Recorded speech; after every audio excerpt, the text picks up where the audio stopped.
You never know what connection that's going to do, what the next domino is going to be. If you reach out to someone just literally for some advice or just to touch base with them and find out something. Yeah. And I've had it before where people have contacted me and said, oh, I've got something for you, or, oh, would you like me to? And they'll offer to maybe look at your CV or introduce you to someone or offer you an opportunity to come in. So for me, networking is the key. It doesn't matter who it is. You know, if it's the managing director, you bump to ask the managing director. Yeah. You'll get a yes or you'll get a no. Yeah. You know, it doesn't matter who it is, but you never know what that next connection is going to bring.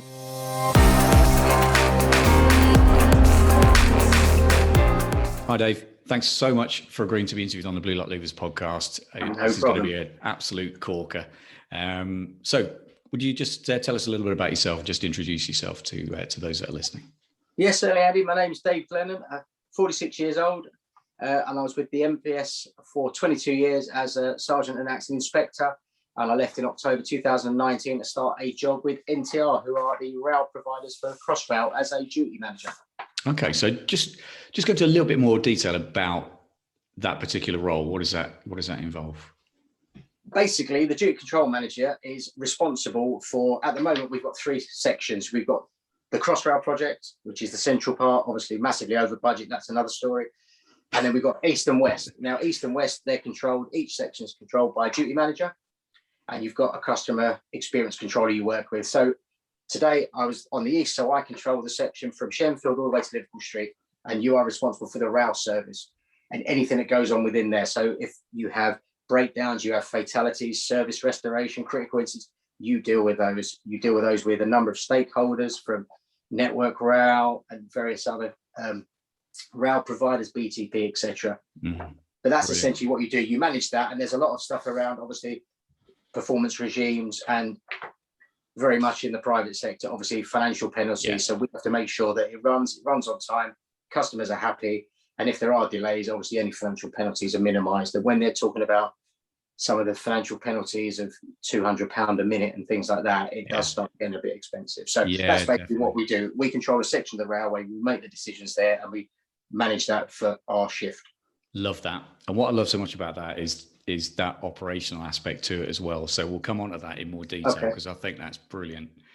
Can you just give us a bit more detail around your policing career? So the type of stuff that you did within the Met and the skill set and promotion and those sort of things. Yeah, of course. Joined, obviously, the old way, went to Hendon, joined in January 1998. So I was in there just shy of 22 years. Started 1998 to 2001 as a PC. Went to Twickenham as my first police station.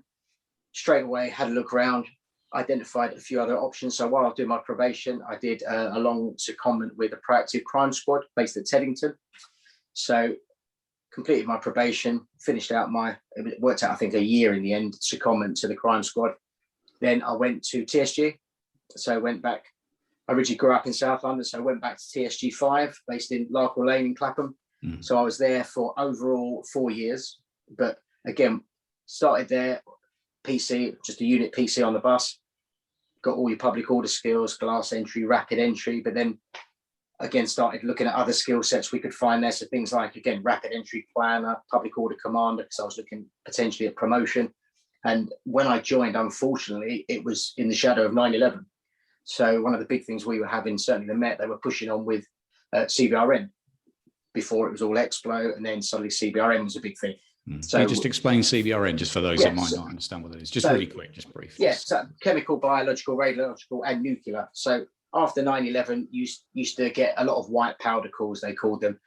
People were thinking they were anthrax, rice, and all this kind of stuff. So the Met set up effectively first responders, and it went to the TSG, and we were all trained in CBRN recovery. We would go out as first responders to deal with that and support the Explo units. So seeing obviously that was a new skill set, looked at that, and then got an acting instructor course through that. So then I could obviously teach some of that. Carried that on. So I did 2 years on the bus, did that, and then went to a bespoke CBRN team for a year, Guardian 80. So we were the Met's first line response for white powder calls, and then went to the Home Office for a year's secondment, which was a pilot, a multi-agency initial assessment team, a MIAT team. So LFB, LAS, and the MPS, all rolling out in one vehicle, all cross-trained. So we had basic paramedicine, basic fire brigade skills, basic urban search and rescue, and the policing, and we all went out together. So we did that for a year as a pilot to see proof of concept around that. Then moved on to DPG. I went across there because I wanted to potentially look at firearms as a way forward within a career. So started there. There was nothing with 19, so went there. And again, did the basic firearms, did the basic DPG role, but then was also looking at additional things that I could look at, which would give me some additional skills and exposure. So one of the ones there was additional courses. So there was things like a rifleman assessment, which I managed to get on, and the counter reconnaissance team. So looking back at your skill set from TSG when we had SCD-11, obviously surveillance courses and TP undercut UC type courses, then went and did the counter reconnaissance team as well. So I stayed on there a total of 2 years purely because I got promoted. They wouldn't promote in-house, so then moved on to Safer Neighbourhoods, went across to Zulu Tango over to Sutton. So I did 4 years over there on a variety of beats, some very nice, some not particularly nice, trying to get, again, different exposure with that. And that was very good because, again, you've got your policing skills, but there was also a lot of engagement with stakeholders, a lot of briefing up with the SLT because of local MPs, etc. So not necessarily my cup of tea, but I still got a lot of the operational policing out of it. And then finally, I moved on to Met Intelligence. So I know it's a bit of an oxymoron, police intelligence, but it is there. So initially went on to the 24/7, what they used to call the red desk, where we were the recipient of all the information into the Met. So we would research it, evaluate, and disseminate it out. So that was the first thing I did. Then I went on to a fast time intel team. So we were responsible for critical incident support. So things like murder manhunts, live kidnaps. I was the acting inspector on one of the teams for London Bridge terror attacks, Finsbury Park mosque terror attacks, things like that. So there was a lot of fast time stuff, a lot of engagement with a lot of the SCD units and exposure there. And then finally, I went on to the communication intel unit, which was, again, looking at a bit more, I suppose, getting on the front foot of technology. So phone tracking, IP resolutions, obviously all of the smartphone stuff, emerging technologies such as telemetry. So that's what I was doing there. And then basically, whilst there, I then had a look around and ended up getting a job. Departing the NPS. That's it, the end. but throughout the career, there was a lot of, I did a lot of things, and I was very lucky to do a lot of things. There was sort of, I think, for me, there was always a lot of themes around it. I didn't like moving because I was skittish, but I like to move to get a fresh perspective, to get obviously exposure to other things, have a look around. And again, one of the things I sort of noticed was that whatever role I did, I always, even as a probationer, I'd have a look around and say, right, let's go and network with people. Let's go and talk to people. You know, literally, you only miss the shots you don't take. So go and knock on that person's door and say, I'm interested. Go and buy them a coffee. Yeah. So I'd get talking, I'd get shadowing opportunities. I'd go out with them, for whether it was a team or a person. I'd go out for a day, a couple of days, get an attachment with them. So things like that. And also, like, there's always opportunities. A lot of people, when they get in a role, they're very stagnant or they're very, very settled, but there's always something. So I would get in there and have a look and see what's there and have a look at some professional development. Is there a course I can get? Is there something else I can use? So I was very lucky. I had a very varied career, and I did enjoy it. That sort of stuff is so important, Dave. And I was exactly the same. I never turned a course down. It didn't matter what it was. Anything that was thrown at me, I go, go on, give that a go. And absolutely, and I would do the same. Do attachments where I could, if possible. And like you say, it's the same now. It's still sort of who you know to some extent, which absolutely might not like, but that's what networking is effectively. You know, it is very much around who you know, and you just continue that. Yeah, and the thing is as well, like I say, you never know what connection that's going to do, what the next domino is going to be. It can be something simple. Excuse me. You reach out to someone just literally for some advice or just to touch base with them and find out something. Yeah. And I've had it before where people have contacted me and said, "Oh, I've got something for you," or "Oh, would you like me to?" And they'll offer to maybe look at your CV or introduce you to someone or offer you an opportunity to come in. So for me, networking is the key. It doesn't matter who it is, you know. If it's the managing director, you bump to ask the managing director. You'll get a yes or you'll get a no. You know, it doesn't matter who it is, but you never know what that next connection is going to bring. or that next connection. And yeah, I've been very lucky, and a lot of the people I've managed to talk to, strangely, have always seemingly opened up something else. Yeah, 100%, totally agree. And I think a previous guest on the podcast as well, a chap called James Davies, who talks about get comfortable being uncomfortable. So if this is something that you're not very happy with around having that conversation and just talking to people, that you're going to have to get used to it, because that's key, especially in today's job market. It really is. Absolutely. But I suppose one of the sort of silver linings are, as police officers or within emergency services, we do like to talk to people. Yeah. We usually will go up to anyone. It doesn't matter who they are, social status, etc. We will talk to people. Yeah. And that's one of the things I think, again, like as an example, yesterday, the managing director of our company came in, he's just joined, and he's taken a walk around. So he's come up and introduced himself. So I just sort of introduced myself. We were having a chat. He used to work with BTP doing some projects. So we had a chat, obviously ex-police, etc. And I sort of said, well, I'll come and see you. Obviously, when you're settled in, let me have some shadowing. Let me have this. And he was like, yeah, I'll hold you to it. And I was like, well, I'm going to be knocking your door. Yeah, brilliant. So at the end of the day, you're going to get people who will surprise you. As my old sort of tendency used to say, surprise and delight. You will get people who you will say to them, can I do this? And they will say, absolutely.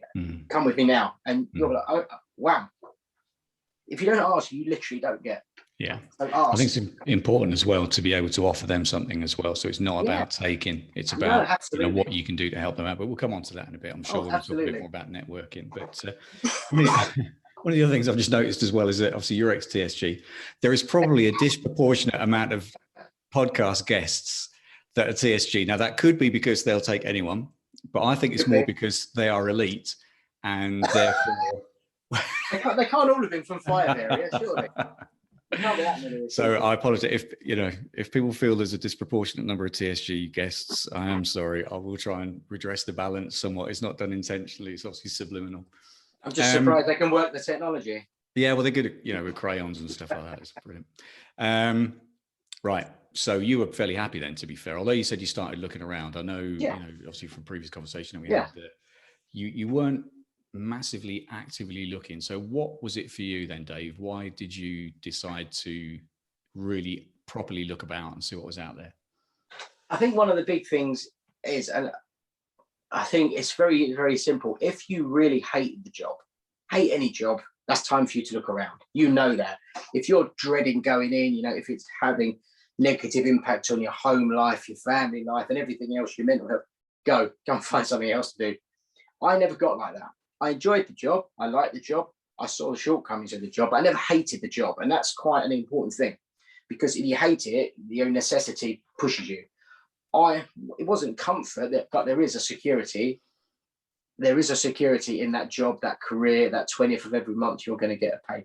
So for me, I didn't hate it. I enjoyed things. However, there was probably a lot of minor factors that started bubbling away from me. So things like, big one, obviously, pension. So you had the security of the job, but the pension had now been taken away. So for a lot of people, it was simple as, I'm now paying a lot of money. I've got to work longer for less. So that was a big source of discontent. For me as well, where I was as a sergeant, sort of acting inspector, there was a lack of personal and professional development opportunities. Now, depending on who you are, your mindset, that may not worry about. You may not stress about that. But for me, not you stagnate, but I'm always looking for other opportunities to find things and develop. And unfortunately, with the job, there was a lot of, I suppose, lack of support for SLT in terms of, excuse me, in terms of assisting you for sort of promotion prospects and development opportunities.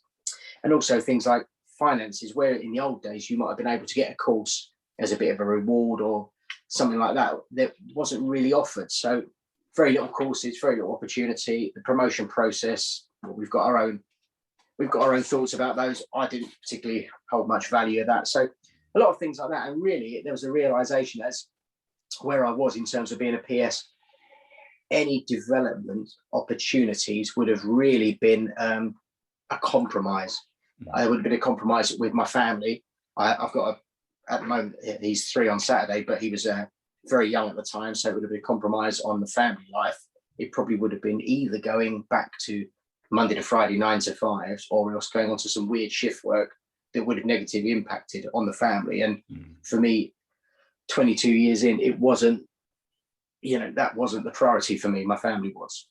So yeah, the pension still secure, but that was a bit of a grumble factor. Lack of opportunity. And you got to that point, you thought, Christ, if I've got to work another X amount of years and I'm only doing this and there's no opportunities and it's unlikely that I'll get promoted because of the promotion process currently, Christ, what do I do? So there was a bit of that, and that's kind of what prompted me on. And there's also the other benefits as well. Like commuting was never an issue. I've commuted around 90 minutes, but if someone offered you a shorter commute over a longer commute, you'd take that. Someone offered you more money over less money, and it was a job you enjoyed, you'd take that. So it was a culmination of factors really that started prompting me to start looking around outside the job for other things. Yeah, I can understand that. What's really interesting as well is the fact that, you're at 22 years and, there's people in the group that chat and people who contact me and, they feel caught by the pension trap. Yes. And also there's at that stage, from a salary perspective as well, you're paid okay. Yeah, it's not absolutely. brilliant, but you're paid enough to keep you safe and secure and your interest up. Oh, 100%. And so for you to go at 22 years and say, actually, I've sort of had enough of this now, that's a massive step. So I'd be really interested to know, your red lines, if you like, your sort of, your line in the sand in terms of the types of jobs you're going for and also how you went about moving on as well. That'd be really helpful. I mean, for me, what I sort of had in my head, I had a little sort of set of criteria around. I think I always sort of joked about. I said if I was going to leave the job, it'd have to be for kind of money there or thereabouts, kind of the wages. I wasn't particularly precious, but you have to be realistic. It has to work for you. So your financial circumstances. So I said I can afford to take X as a pay cut. So I had a figure in my mind about that. I had sort of a figure in my mind about things like, obviously, because we have our rail travel, I was like, right, so I'm going to have to factor this in. I'm going to have to factor that in. So in my head, I sort of said, if I was going to go, it'd have to be for a job. It can't be sort of a small role. I can't jump for a small 6-month contract. I may get an extension. I may get something else, but security, especially with a young family, I think it needs to be a job, full-time job, needs to be roughly X amount of money. And there's a few other little criteria around things, obviously like commuting, etc. But it was very spurious, but it was around kind of essentially the finances, and it had to be permanent, and it had to be something that interested me. So that was kind of like my strange kind of overarching, right, that's what it has to be. So I started looking around, and again, it was one of those things where you don't reinvent the wheel. I'd had people who'd left the job. I'd had people who were leaving the job at the time for various reasons. So I was, again, speaking to them, finding out what they were doing, how they were doing it. And it seemed a lot of them were going into the security industry, particularly at that time. And it seems a natural segue. I mean, joking aside, the railway currently is a big segue into it. But things like security has always been anything like that. So I sort of went, right, looked at that, and I had that epiphany around, probably as we all do, being slightly institutionalized about, if the job ended tomorrow, what could I go and do? I don't have a skill set as a plumber. I could go out and plumb. I haven't got that. So I said, right, what have I got? So I had a look at my friend we spoke about earlier, Fraser. He'd left the job. He'd looked into security work. So he'd gone and done an SIA close protection course, and then followed up with some medical qualifications. So I said, right, okay, I'll do that. So I did a close protection course, got an SIA license, then went down to Hereford and did a medical qualification down in Hereford. And that was kind of like my foundation that I was, whilst in the job, I'd start looking to build up on that. So I'd say that it was a basic level of CP and some medical qualifications. I'd spoke to people and they said that was a great foundation to have a look at numerous roles within the security industry, whether it's commercial, private, corporate, close protection, UK or global. So I said, right, okay. So that was the basic stuff. And then I started looking at what I would look to do in terms of qualifications or in terms of professional membership, or I say further qualifications dependent on the specific roles. So that was kind of like my first short-term plan to have a look at leaving the job. So did that and used LinkedIn. I know people talk a lot about LinkedIn. For me, I found LinkedIn, and I'll be the first one to put my hands up, I didn't use LinkedIn to the best of my ability. However, if you want to look at an industry, you want to look at a company, you want to get down to the granular detail around people within that company, it's a great thing to do. They're always throwing free trials at you. Take the 3-month free trial so you can go and email everyone and you can link in with these people. So I looked at all the people. I looked at people who were doing the job, people who were supervising the job, managing directors, and I'd send LinkedIn requests, but I'd send it a bespoke one. So I would send in a personal introduction, who I was, what I was doing, my current status, what I was hoping for that engagement, and kind of what the quid pro quo of it was, what I could offer them, you know. And a lot of time I would get a lot of positive stuff back from these people, and I'd say, well, can I come and meet you up? Can I come and, whether it was at a company, or can I come and sort of buy you a coffee? And I met up with numerous people and managed to network, have a coffee, where really sort of pick their brains around entering the industry. And a lot of the stuff where you're talking to people, they're giving you a lot of, I suppose, experience of what they've done, and they can tell you what went well and why, and also what didn't. Because what you don't want to do is spend a load of time, a load of money on courses, particularly, and someone says, we don't need that one. That one's rubbish. The market's flooded with those. And you're, oh, right, I've just spent on some of these courses, you could be spending thousands and thousands of pounds. And they go, yeah, I wouldn't touch that one. And you go, oh, right, I've wasted time and money on that one. So I found it invaluable. It was very good to get very quickly up to speed with certain industries and show what the basic level of competency qualifications were. Yeah, that's fantastic. And the theme throughout all of these episodes is making those contacts, just chat to people. And LinkedIn is such a phenomenal tool.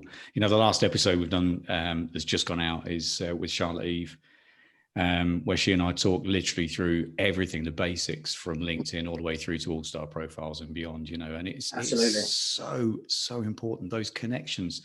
And I've said it before, and it's actually, I've put it in a LinkedIn guide that I've got as well, but you're 40% more likely to get a job as a result of a personal recommendation if you get through to interview. Absolutely. Studies show that. That's not me making up that. Studies show that you are up to 40% more likely to get a job as a result of a personal recommendation from someone that they know. That's why networking is so important. Absolutely. I mean, for me, when I was doing that, unfortunately, because I was still in the job at the time, I'd be meeting people, and I actually got offered a couple of smaller contracts to go and do some work, and I was like, I can't do this. Yeah. Unfortunately, I can't do this. It wasn't long enough for me to be tempted to jump out of the job, but there was a lot of opportunities that I was given, and that was purely because I'd essentially sent someone a message, said, "How you doing? This is who I am. I've got no idea about this industry, but I'm really interested in it. Can you give me any pointers?" over a coffee? And people were very, very good. I said they came back very positive. And one of the big things is as well, they were looking at the skill sets we had within the police. And they were saying about how advantageous a lot of the stuff we'd done. And our CVs were excellent. A lot of companies were very, very interested, not necessarily hiring police, but that particular skill set would be a fit in X, Y, and Z industries, which is one of the things, unfortunately, we're not very good at doing. Yeah, we're not great at selling it. That's the key, isn't it? And and we will definitely go on to this. I know we'll talk about, identifying those skills and the experience, but you're absolutely right. And I just want to clear something up here, and I know you agree. There is this thing that we talk about an awful lot about, this transferable skills myth. And there's also, there's people out there that will tell you that organizations are crying out for cops. That's actually not true.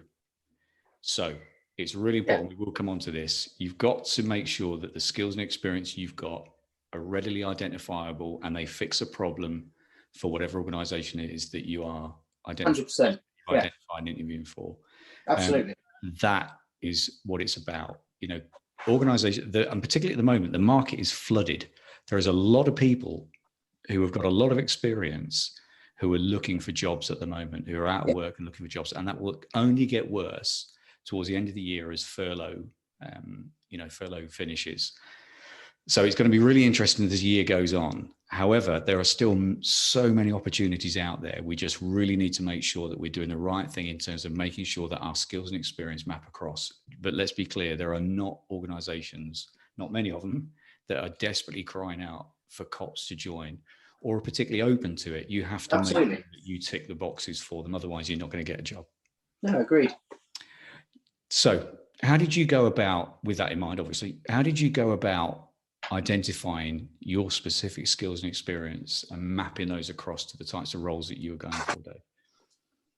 Well, as I touched on, I thought you start, unfortunately, I found starting very much on the back foot, because you start very much with the MPS being, certainly, and the police as a whole, not very good at highlighting our own strengths. So it's a weird thing to be quite introspective and start looking at what we've done, how we've done it, and what's marketable. So I say it was one of those things to actually look at what skill set I've got, put it out in black and white, this is what I've got there, and then start looking, I was starting looking at, for me, things like, I say, LinkedIn, looked at the sort of skill set that people were looking for in the industry, and looked at a lot of people who had already gone into there, looked at their skill sets, where there was correlations between what people had done, previous experience. At the end of the day, I can't be a 25-year-old special forces soldier. If that job wants 25-year-old 25 years special forces experience, we can't be that.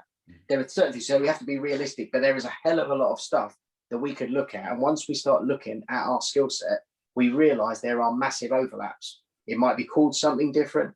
You know, it might be a different, I suppose, a different qualification. But when you start looking, you will realize a lot of the things we've done throughout our career ticks a lot of boxes in other industries.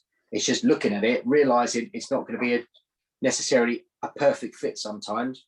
It won't be kind of a one-for-one, oh, that's where it goes. But you will look at it and you'll go, particularly things like, I say, our communication skills, safety critical communication skills, the soft skills are, from the emergency services as a whole, I think personally, are fantastic. Mm-hmm. And some of the best in any industry. Mm-hmm. The way we talk to people, our empathy, decision making, the operational tempo at which we work far exceeds a lot of, in inverted commas, sort of normal industries.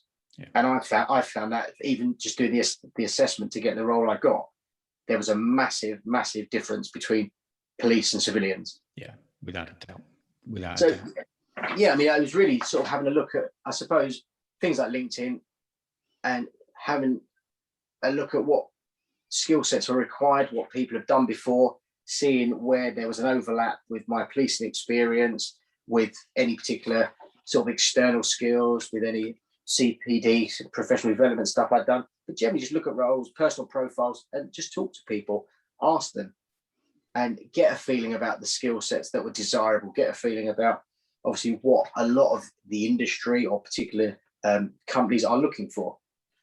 And with that in mind, sort of identify really the common skills, the common experience. And like I said, we might not be able to replicate certain things exactly, but it's worth also speaking to people and finding out, well, that says that, what does that mean? And you might find that that's necessarily, say, an industry term, but actually, well, that's exactly what I've got, just under a different name. You know what the NPS are like. They've got their name for everything. So it was a lot of that sort of thing. But certainly, I said, for me, the softer skills I identified as being invaluable, absolutely invaluable in a lot of industries. Great partnership working, collaborative working, dynamic risk assessment, decision making, safety critical communications, general resilience. These are all things that we take for granted. It's like, oh, it's just the job.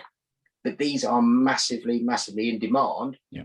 You've just got to have a look and sell it and see where it fits in, and make sure that whatever industry you're looking at or organization, that it does fit into that role you're looking for. Exactly right. It's those keywords, isn't it? It's mapping across those keywords. Absolutely. Your soft skills into exactly what they're looking for. And if you put that in your CV, you put it in your application, you get it through an interview, you're ticking a lot of boxes.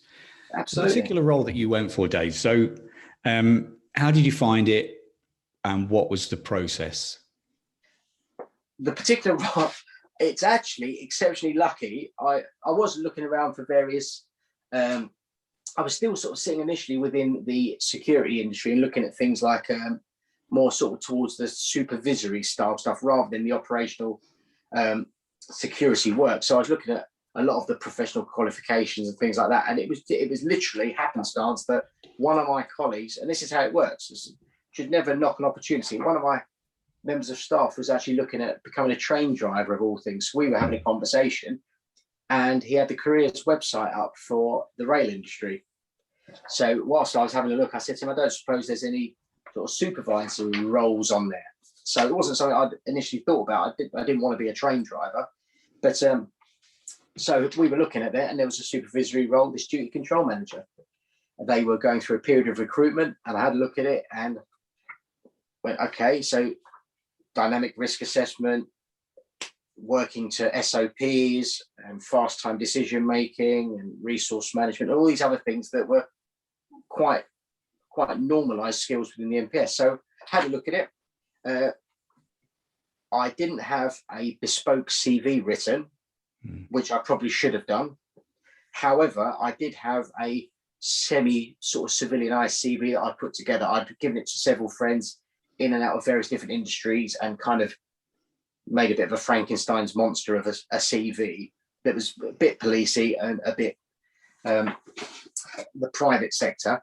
And I had a generic cover letter. So that would be my takeaway for most people. Have something written, get a bespoke CV done, get something that will fit into the majority of industries, and nice bespoke cover letter for whatever role. So that way, if you see the job you want to go, the job of a lifetime, you're good to go and you're not scrabbling around. So I had something like that. I saw this role and I said, I like the sound of that. Submitted it. Generally and honestly, hand on heart, I thought I would not get too far, but I thought this is the jumping off point here of actually properly actively applying for a job, and I'd get some great feedback. The joke backfired. I got an email back saying that they liked my CV and could I do some online assessment, which I did. Then they said, oh, can you do a second online assessment? Which I did. Thinking any moment they're going to realise that I'm a bit of a fraud in the rail industry and give me some feedback and send me on my way. Then I got an invite to an assessment day up at just by Liverpool Street Station up at the headquarters. So in between those periods, obviously got the CV, reread all my examples that I was giving. So a lot of preparatory work there, and looked at the company, did a lot of reading about the company, especially like the Crossrail project. But MTR is a massive global holding. So I had a quick overview of the company as a whole, some of the current things they were undergoing. So again, for me, if you're stepping into any job, that thing, what have you done to prepare for this? Even if you ring up the managing director and say, can I come up and see what you're about? They say no, you've asked, you've tried. So I had a look at stuff. I tried to get some site visits to their headquarters. Couldn't be done, not a problem. So I turned up at the assessment. There was a team exercise. So it was introductions, team exercise, and then a personal one-on-one interview. And it was, I've spoken about this before with you, it was very telling the difference between the police and the civilian mindset. Again, straight away, police were talking to each other. There was another police officer in my cadre, and straight away we're talking to each other. Everyone else is sitting there silently. We went into the team building exercise where you're talking. No one was talking. We're nattering away. We're going around talking to people. We're pulling people together as a group. Went on to the actual exercise itself. Again, we were just taking over. People were very reticent to talk. We were happy talking. People were reticent to put themselves into a position where they would volunteer for something. We were like, you know what it's like. Yeah, I'll do it. Who wants to? All right, you do this, you read that. So we were leading on the majority of stuff. It was almost hard. We were having to sort of take a step back because you didn't want to be seen as overbearing. So that was, for me, that was quite an interesting sort of, I suppose, a view of what some people outside the job were like. What we take as normal, people were quite happy to sit there and say nothing, which was quite strange. And then afterwards, it was a one-on-one interview. Again, that was quite an odd concept. Yeah. So that, talk me through that interview. Was that competency based? Is it conversational? What sort of style was it? It was very laid back. It was in an office. It was a very, very easygoing office. There was I think we had 3 people. One was leading. The other 2 were just asking questions as and when. One of them was, I didn't realize at the time, very high up. One of them, I think it was the operations manager. But it was, I say, very conversational. But again, it was quite funny because they probably had an idea of the types of examples the average person would give. But obviously, coming from a policing background, our examples were slightly different. So they'd sort of asked an example of, say, where you've had to do something, say, and there was a bit of a priority or a bit of a time critical. Well, I said our examples are slightly different. So when we had things like, we were doing intelligence on a live kidnap because the person was being tortured on the end of a phone, and they're like, everyone sort of stopped, went, carry on. So, it becomes really interesting all of a sudden. But again, it's one of those things. We do it every day. We don't think about the things we do, but there is value, there is strength, and there is a lot of interest in what we do. So Definitely. That was quite funny. And it was probably because of that, it made it quite a laid back experience, and it was more conversational. But in hindsight, probably if it had been quite strict, I probably would have found it exceptionally uncomfortable, considering that was the first interview I'd done in, nearly 22 years. Yeah. But yeah, it was very laid back. It was competency based, but it was very conversational. It was very good because they drew the points out. We didn't feel like, it was sort of 20, 30 minutes of you just standing there talking. Yeah. No, it was very, very good. I must say. And as a first interview went, it was, highly recommended. Yeah. As interviews go. Yeah, it wasn't bad. When it came to identifying your examples, how did you prep to make sure that you had some examples to mind and to give if you're asked certain questions? Again, I looked at the role I was going for. I emailed a few people around if there was anything that they could give me to flesh out the role, because obviously I had a job description. So I emailed people within the organisation to see if they could give me any more around that role, their fuller role profiles, was there anything that they had that obviously was in addition to this. And again, just picked out the themes. So things like, obviously you've got attention to detail, you've got dynamic risk assessment, resource management. There's an element of resilience there where it's all going wrong and you've got to try to put together an operational response. So things like, for us in the police, it'll be whatever. For in the rail service, it's restoring service after there's been it could be a fatality, it could be anything. So I was looking at the sort of, I suppose, the crossovers from the police of where that would come in, but identifying really the common threads, like I say, resilience, dynamic risk assessment, safety critical communications, all these things that would segue across. They might not necessarily be a perfect fit, but they were things that would add value to that role. Yeah. And you were identifying specific examples of stuff that you dealt with that if they asked you a question, you could give that as your example to map across your skills and experience. Yeah, beautiful. Well done, mate. How did you feel when you left, and how did you feel when you got the call? I can tell you, I was in Iceland when I got the job offer. Are we talking the country or the shop? No, I was actually in the country. Remember that old thing called travel when we could leave? I was training, doing some martial arts out there, and I literally had come back after a seminar and got this email, and I read it, and I sort of went and looked at my phone, and I sort of threw it to me instructor. Said, "Can you do me a favour? Can you read that?" And he read it. I said, "Is that a job offer?" And he went, "Yeah." I was like, so I sort of then went that sort of oh shit moment, and then went, "Oh right, I've now got to either do it or get off the pot, really." Yeah. And but joking aside, I then had that second sort of that, I suppose, that wobble because of the institutionalization of it all, and I looked at it and I sort of went, okay, right, I've got an opportunity to leave. And then I was realistic. I went through it with my wife. And I sort of said, well, this is what we've got. All of my little private criteria that I had in my head had all been met and exceeded. So for me, I was like, right, it's unlikely that I'll get something where everything ticks all the boxes. Yeah. So it was to me, it was a no-brainer. I was very lucky, but I won't be as humble to say it got thrown at me. There was a lot of hard work. There was a lot of behind the scenes grafting, and there was a lot of identifying and networking to get me there. Yeah, I was going to say exactly that. So when you talk about being lucky, and I'm exactly the same, mate. I feel very blessed and very lucky to be in the position I'm in. But ultimately, you've got to put the work in, because if you don't put the work in, you don't put the effort in, you're not going to get the results, and you get nothing for nothing. So well done, mate. That is fantastic. There's that thing about it, the harder I worked, the luckier I got. That's it. That's exactly it. But that's it. You have to put the effort in. You have to go through the discomfort of putting in the work. And I suppose that there's a lot of introspection about sort of looking at yourself, holding yourself accountable, looking at your value, and then at the end of the day, if there's anything lacking, then identifying, I want to be over there and I'm here. How do I get over there?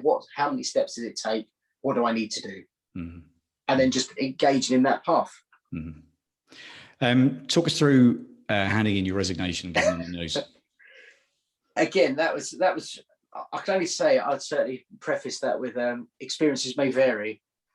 I can imagine there's probably lots of people, they probably had tea and cake and probably had a lovely time there. I literally not many got the job, to be got fair. the job offer. It was for, I think, luckily it was about 3 months time they were recruiting and getting us started. So I gave my maximum notice 3 months because I wanted to make sure there was a significant handover for the team, all the admin was done, anything tied up. And I also wanted to be involved selfishly in the process to recruit a replacement for me that would go into my team. So I gave 3 months notice to my DI. She was very, very good. She said, all right, go and speak to the DCI because you need to go and speak to him. And he effectively went, are you mad? Think of the pension. And I went, okay, well, I've got to work another 18, however many years it was at the time. It was a little bit long for me to think of the pension and just crack on chipping away at work. So we had a conversation and that was about it really. And then after that, I was literally going to work as normal for 3 months. I had no SMT, interviewed, nothing. And then on the final day, pretty much handed everything in, left, had to buy a ticket to get home. And several months after that, I think my certificate of service arrived folded up, wedged through the door with a letter saying, we don't do certificates because you've resigned. So it's a retirement certificate with the dates on. If you'd retired, it would have been signed by the commissioner. But unfortunately, you didn't. So it's head of HR. So it's, I say that jokingly, and I say that sort of probably to put a bit of context in that you're not irreplaceable. If you believe that you're irreplaceable in the organisation and you believe that your loyalty will be rewarded with that organisation, I sincerely hope you're proved right. However, no one is irreplaceable. And if you get an opportunity to leave, please don't delay things like that, thinking, oh, but the job and the loyalty, etc. There is a world out there, and the job, in the nicest way, will carry on running without you. Yeah, definitely. And as a supervisor, I had a great team. I was very lucky, and I had some great members of staff. And as people have always alluded to, I don't miss the circus, I miss the monkeys. Yeah. Yeah, brilliant. It was a great job. I had a great career, but there was a time to go, and there was a time that the work-life balance was going to be so much better with the younger family for me. So that was one of the main reasons why I jumped at the time. Yeah. And if it hadn't been, makes perfect sense. If it hadn't been a role that I enjoyed within the railway, it was to me the lifeboat job that would have got me away, whilst I could then carry on job hunting and identifying where I wanted to go. Yeah. So it may not be the perfect job. It may not be the perfect job. It may not be anywhere near the perfect job. But as long as your criteria, your personal criteria, are in there, take the leap if it suits you, and if it doesn't, when you get out there, then carry on looking. But I'm really pleased you said that, because I had exactly that conversation with a lovely bloke today about exactly that the first job you go to might not be your forever job. It's not like the place where you stuck there forever. It's just like you say, if it ticks the boxes for you for now. And I love that phrase as well, that lifeboat. I think that's fantastic. Yeah, absolutely. So just, if we could just briefly talk about the challenges and what changes you've noticed, that would be really good. And that transition, I guess, from policing into a different sector. Yeah, absolutely. I mean, it's a massive, I found it was a very strange paradigm shift from being a police officer to go and do something that has massively kind of linked with you as a person. It's unlike a lot of jobs. Like I said, if you're a plumber, you're a carpenter. Well, my name's Dave, I'm a carpenter. But when you sort of say, I'm a police officer, it's kind of intrinsically linked to who you are and your personality and, your friends, where you live, the majority of your behavior. It's such a massive impact on your life. So to go from being a police officer to suddenly being not a police officer was quite strange. There's a mindset. It's not just turned on and turned off. So I didn't find it massively strange, but it was exceptionally weird. And I found myself a couple of times doing that weird warrant card dance where you're patting your pockets and realizing it's not there because you haven't got it. Mm-hmm. So you've got that, but you do seriously, you do have that period, I suppose, where you feel slightly adrift because you've gone from being part of an organization, part of, something. And it's, like I say, the impact on your personal life and everything else has been massive. And now you've gone from that, now going into something else. And it might be something that, I say, you may not feel passionate about. It may not be something you enjoy because you don't know yet. So I found I was a bit kind of floaty. I left the police and went straight into another job. And whilst I was in the job, I didn't really feel like I was kind of now part of the rail industry. So that was, I found, I suppose, a bit of a strange concept. Neither police nor railway, kind of while I'm feeling my way through this one, is it something I like? So that was kind of quite strange. And I suppose one of the big things is feeling like a beginner again, completely out of your depth. You've gone through something like the majority of us, I would hope. You're almost on that level of unconsciously competent. You go in, you do your job, you know what you're doing, you're very good at it, and you get on with it. You've now gone completely the other way. You are literally now consciously incompetent. You know nothing. You don't know where the toilets are. You don't know any processes. How do I go and get some pens? How do I go and get a pass? The most basic housekeeping, you don't know. And depending on where you've been in the organization, if you've been, say, a supervisor, where when you talk, there's an element of sort of weight behind your knowledge, you've now gone to somewhere completely different, where you're an unknown quantity and you are a beginner again. So that was quite strange, especially if, in my example, I'd got a job and I know that some of the people who'd gone for the job had massive amount of railway experience, but they obviously didn't have the relevant experience. So then you see them, you've got no idea what you're doing, but you've got the job. So that was quite a strange thing, because I had bumped into some of the people who were on my interview assessment who were unsuccessful in the role. So I did feel a bit of a fraud. And I say there was an element of, I suppose, the teething pains of being a complete new beginner again. So that was quite fun, especially it's a new industry. So, you've got new roles, you've got new remits, you've got an entire new language. We loved our TLAs and all our strange things, and industry have got those too. So then you're literally learning to walk and talk again. Yeah. I'm so glad you said that. I think for me, the key, and I don't know if you felt the same, but the key is, first thing I did was surround myself with people who really knew what they were doing. Absolutely. So I could ask them lots of questions without a doubt. Stand on the shoulders of giants. That's it. Just find someone who knows it. Yeah. But also that degree of humility as well. And I think it's so important. And there's a real fine balance between, going in at the right sort of pitch, because culturally you've got to be really careful as well. You're very indoctrinated with what you've been doing for the last 22 or 30 years in my case.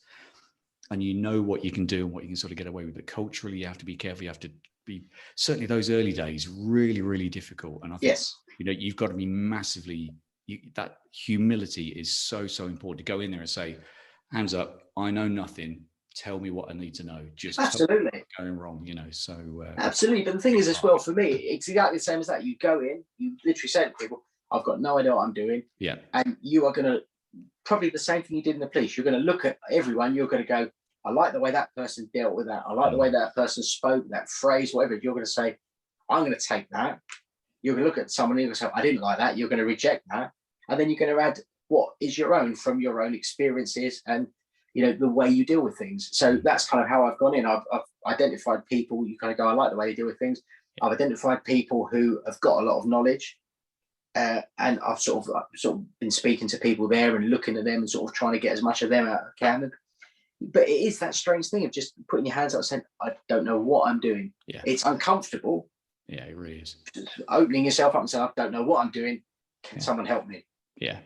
It's so important. So important. And ultimately, that's a really nice human trait to have. Oh, because, absolutely.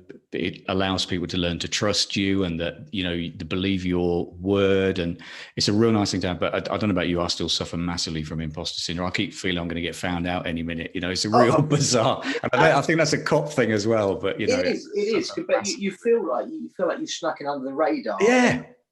But it is quite got it wrong. Fun. Yeah, exactly. Again, I'll keep doing this until they find out that it's. But for me, one of the big things I know that we're almost talking about this as a negative feeling, this kind of, I suppose, this weird feeling about starting at the beginning and stuff. But for me, you reframe that discomfort. For me, it's such a positive. No one likes change and no one likes feeling as though they're a bit lost. But for me, reframe that discomfort. It's a good thing. You now get an opportunity now to reinvent yourself. You get an opportunity, potentially a second, third career. You get, like, you imagine, and if you can remember that far back, you remember as a probationer, you loved it. You were probably running around. You were looking at all these opportunities to develop. You were looking at courses. You were trying to find everything. You want to know everything. That's what you've got to look at. You've now got a second opportunity to go and do that, to become a beginner, to start at the beginning, to redevelop yourself, to find new skills, new paths, new networking opportunities, development opportunities. And, you know, for me, I get through all of that and I get a better work-life balance. So it's absolutely, at the moment, it's brilliant. Yeah. And have you noticed that the about how you are in yourself, or you with your family or anything like that, you know, you're getting some positives from that as well? Absolutely. I mean, one of the big things are, and it's such a minor thing, and when I've said it before, people sort of don't really understand it unless they were in the police. I think the private status is slightly different. But I said, what an amazing rota we work. And so I said, oh, it's really good. And I said, you can tell that this rota's been written by people who work it. And they went, what do you mean? And I was like, well, in the police, they just airdrop in a rota, going, you're working that, and cite something like business needs. Whereas the rota we work is absolutely brilliant. And it's been written by people who work it, and they have to work it. So they've made it to be the best rota. It's got a large amount of annual leave. It's got a large amount of days off. It's got 12-hour shifts to minimize people being in at weekends. Development days, training days are all built into it. You can move things around if you get an opportunity to go and work with someone else. They're like, yeah, you can move your shit. It's absolutely brilliant. Wow. So for me, in terms of, I say, work-life balance, which wasn't particularly lacking, but is now a lot better. Pay and conditions are better, and I'm very lucky for that, but that wasn't the main reason for leaving. And also just the opportunities available in terms of personal and professional development. NTR as an organisation, particularly, is a global organisation. They have holdings all over Europe, Hong Kong, Australia, but also just the rail industry as a whole is massive. It's like being in the police and looking at all the different departments.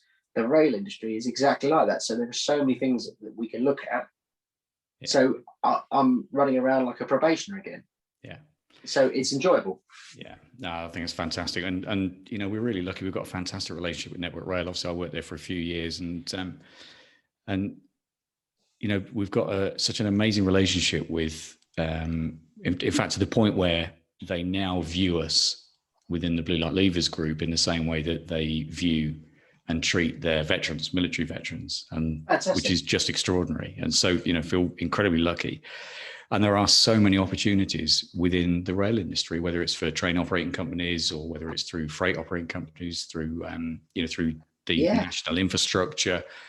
It's definitely, and it's national as well. So you know, it's definitely worth looking at those. I think from an operational COPS perspective, Dave, I don't know if you'd agree, but from an operational COPS perspective, there are so many opportunities there. There really are. I think it's amazing.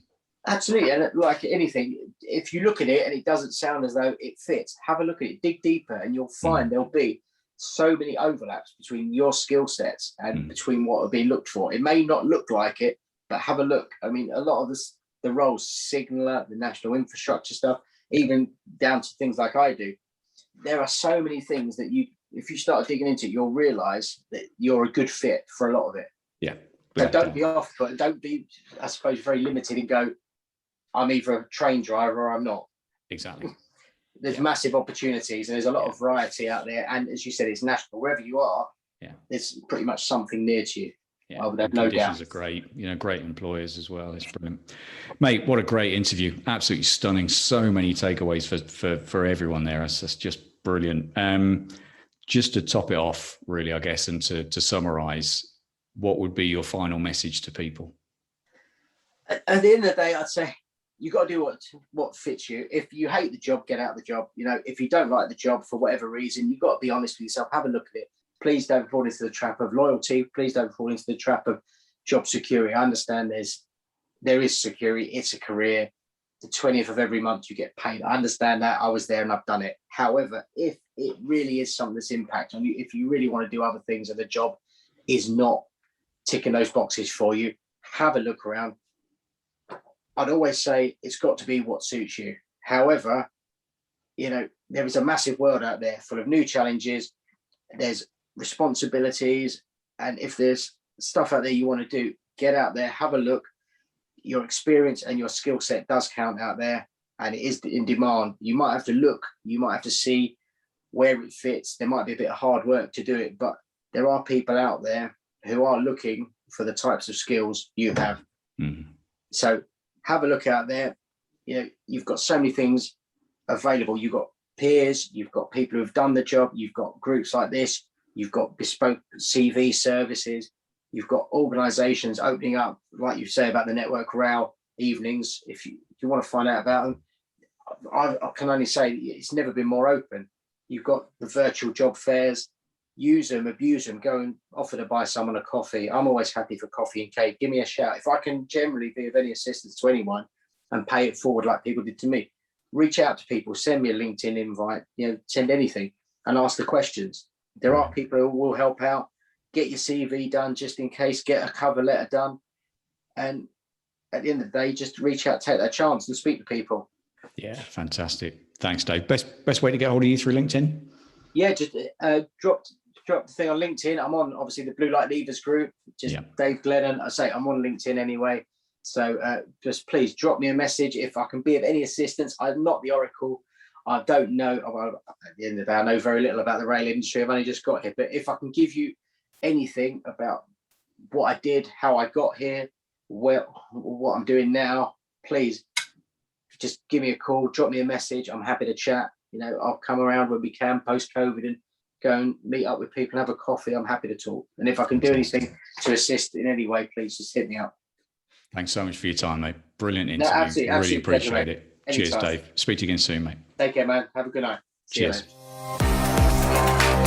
So I really hope you enjoyed that interview with Dave today.